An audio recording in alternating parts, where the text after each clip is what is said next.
Griff and Patty Thomas had lived together all their lives at their farmhouse Ffynnon Samson. They were quiet, chapel-going siblings, although Griff in particular struggled with the effects of old age. He used to walk on the yard with a stick. He was probably a little bit hunchback by then. He also had arthritis in his hands. I remember on more than one occasion I was in chapel, maybe sometimes sitting beside him. I had to help him find the page for the hymn. The tranquillity of Llangolman was shattered on the 11th of December 1976 when Griff and Patty's bodies were discovered at their home. And as I opened the door, I could smell a bit of burning, smoky-like stuff coming back from the chimney. So I went a bit further in and I looked round the corner and I could see this body lying on the floor, and there was Griff then in this cushion of burnt material. Griff had last been seen in the village shop on the 7th of December. The items he bought were still in his pocket.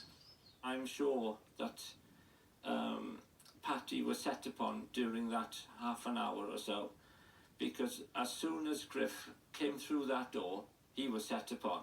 Patty, or Martha Mary as she was also known, died from head injuries.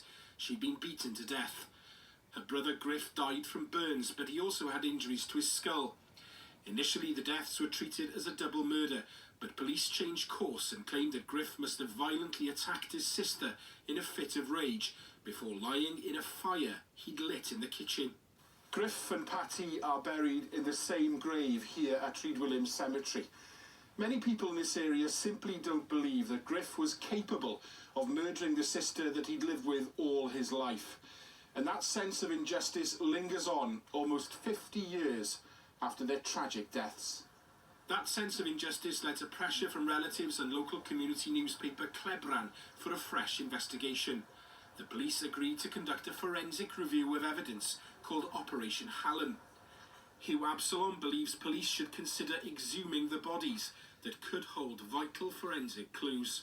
I said, I think you should exhume the bodies of Griff and Patty Thomas and have them looked at today's forensics.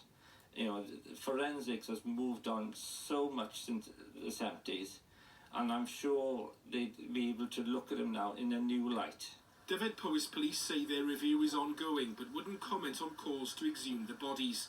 They say they're in close contact with the family and update them regularly. Anne Gibby's father, Emlyn, was first cousin to Griff and Patty. My father used to talk about it until his dying day, and died 10 years ago. He was saying then, just before he died, there's no way Griff could have done that. The mystery of what happened at Ffynnon Samson has lasted for almost 50 years. For those who knew Griff and Patty, the fight for justice goes on. And you can listen to the first episode of that podcast, Crime Next Door, Death on the Farm. It's available now on BBC Sounds.